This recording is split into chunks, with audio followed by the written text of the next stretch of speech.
Ilang tulog na nga lang, magkakaroon ng chiffon season. So, totoo yan, napakabenta ng chiffon lalo na pag Pasko. So, today tuturo ko sa inyo kung paano magkaroon ng ganitong crack sa inyong mga chiffon. Ang cute kaya, ang bongga kayang tignan. So, wag na nating patagalin yan at simulan na natin. Ito yung napili kong baking pan ngayon. 7.5 by 2.5 yung kanyang size. Nabili ko lang to sa baking store. Ano talaga to, panettone na pan talaga to. Kaya lang, yun nga, maganda rin naman siyang bake ng chiffon. So, for the go. Dito, meron akong 3 pirasong large na itlog. Katulad lang din to ng chiffon recipe natin. Isa-separate lang natin yung egg yolk sa egg whites. Uulitin ko na lang din yung paalala natin para sa mga hindi pa nakakapanood. Yung ating egg whites, wag nyong dudumihan, wag nyong papatakan ng mantika. Yung kamay nyo dapat malinis yan kapag nagsiseparate kayo para maabot natin yung medium peaks na hahanapin natin mamaya kapag magmimix na tayo ng merang. So dito sa ating 3 pirasong egg yolks, babatihin natin yan hanggang maging pale in yellow siya and maging frothy. Kapag hindi mo kasi binati yan, hindi ganun ka-volume yung mangyayari dun sa ating chiffon. Tapos dyan, naglagay na ako ng 2 tablespoon ng chiffon egg cake oil. Mas nakakapagpalambot din kasi to compared dun sa regular oil lang yung gagamitin. 2 tablespoon din ng milk, 2 tablespoon ng sugar, 1/4 teaspoon ng salt, and then yung ating vanilla extract. Mga nasa 1/2 teaspoon lang. Kung ayaw nyong nalalasahan yung sobrang malasang itlog sa inyong chiffon, pwede kayong mag-add dito ng lemon juice or calamansi juice, mga nasa 1/2 teaspoon to 1 teaspoon. Para lang malinis talaga yung lasa. Pero since bago yung itlog ko, hindi na ako naglagay. Pagkahalo nga natin ng ating mixture, magsisift na tayo dyan ng 1/2 cup plus 2 tablespoon ng cake flour and 1/2 teaspoon ng baking powder. Then, iwiwis lang natin yan hanggang maging combined na sila. Okay, kung hindi kayo makakita ng ganitong klaseng pan katulad nung ginagamit ko ngayon, pwede nyo rin itong magawa. Sa mga regular pan nyo o kaya sa chiffon mold, ganon. Same lang din naman. Kung malaki yung gagawin nyo, i-double nyo lang yung recipe.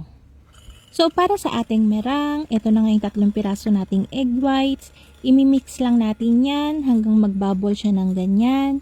And then, kapag naabot na natin yan, maglalagay na tayo ng 1/4 cup ng sugar.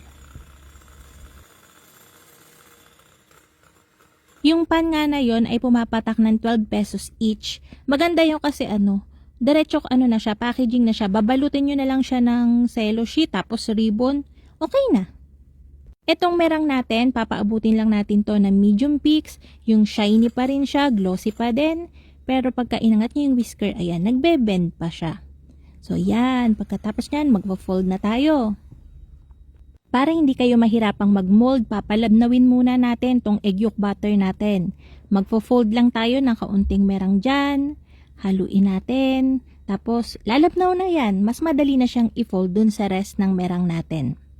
Hanggang ngayon, meron pa rin hindi nakakagawa. Nababasa ko sa comment box na nagde-deflate talaga.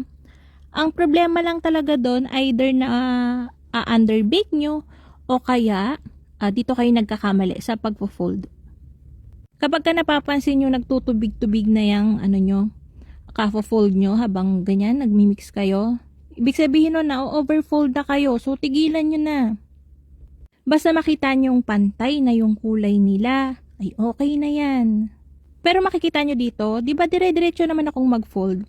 Nasa kasi rin yan nasa paggawa ng merang yan basta matibay yung merang nyo, hindi naman basta-basta magdi-deflate yan So, ayan, after nating ma-fold, ilalagay na natin siya dito sa ating container. And then, ito na. Para magkaroon yan ng mga cracks, ayan, paplatin muna natin yan. Tapos, meron ako ditong room temperature na butter. Yun lang yung ilalagay natin sa ibabaw para magkaroon tayo ng mga cracks. Hindi pwedeng oil kasi pwede rin naman actually, kaya lang hindi ganun ka bongga yung yung hati-hati niya. Hindi ganun. So, mas maganda talaga itong room temperature na butter natin. So, nilagay ko lang yun sa piping bag. And then, ipapipe na natin. Pwedeng pabilog. Pwedeng katulad ng ginagawa ko dito. Naglagay din ako ng baking pan sa ilalim. Malalaman nyo mamaya kung bakit. Importante yan. So, sundin nyo lang. Ayun nga, pagka-pipe natin dyan, ibibake na natin yan. Ito yung isang pinaka-importante din, dapat kilala nyo yung oven nyo. Kasi kahit meron kayong ganyan ng butter, depende pa rin yan sa oven na gagamitin nyo. So dito, nag-preheat ako ng 180 degrees Celsius. Sinalang ko na yan. Ibibake natin to for 22 minutes. Pero, kapag nakikita kong nagbabrown niya yung ibabaw niyan, mga nasa 10 to 12 minute na mark, bababaan ko yung temperature niyan to 150 degrees Celsius. Para maluto yung loob niya at hindi siya madry. So, ayan yung temperature natin after 22 minutes. Aahunin natin yan. I-check nyo muna bago nyo siya ahunin totally. Ayan, ipipress nyo yung gitna. Kapag hindi na basa, okay na. So, pagka chiffon, usually ginagawa ng iba, tinataob, tinatagilid. Pero ito, hindi natin gagawin yun. Ayan. Hindi nyo naman kailangan ganyan kabayulente yung pagtataktak.